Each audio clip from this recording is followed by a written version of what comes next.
ఇటీవల రోజుల్లో మన రాష్ట్రాల్లో ఏం జరుగుతుంది?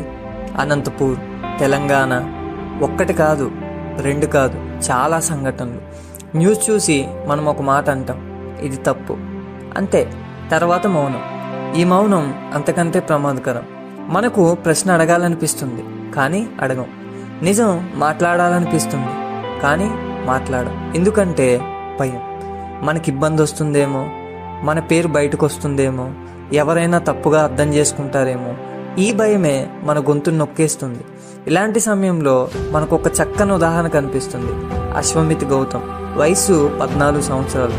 అతనికి ఎటువంటి శక్తి లేదు, ఎటువంటి పదవి లేదు, కానీ అతనికి ఉంది చదివే అలవాటు, నిజం తెలుసుకునే తపన, ప్రశ్నించే ధైర్యం. పుస్తకాలు చదివినవాడు నిజాన్ని గుర్తిస్తాడు, నిజం తెలిసినవాడు మౌనంగా ఉండలేదు. మన దేశంలో సమస్య నిజం లేకపోవటం కాదు, నిజం తెలిసిన భయంతో నోరు మూసుకోవటమే అసలు సమస్య. అన్యాయం జరిగినప్పుడు మనం మౌనంగా ఉంటే అది కూడా మనం ఒక రకంగా దానికి సమ్మతించినట్లే అవుతుంది. ఇక్కడ మనకు యేసు చెప్పిన మాటలు గుర్తుకు రావాలి.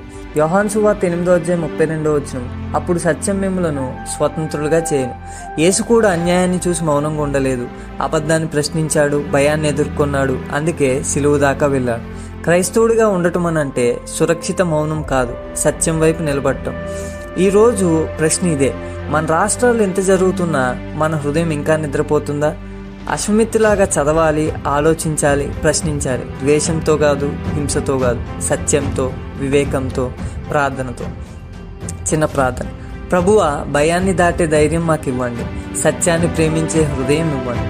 మౌనంగా కాకుండా నీతిగా నిలబడే క్రైస్తవులుగా మమ్మల్ని మార్చండి. యేసు నామమున అడుగుతున్నాం తండ్రి, ఆమేన్.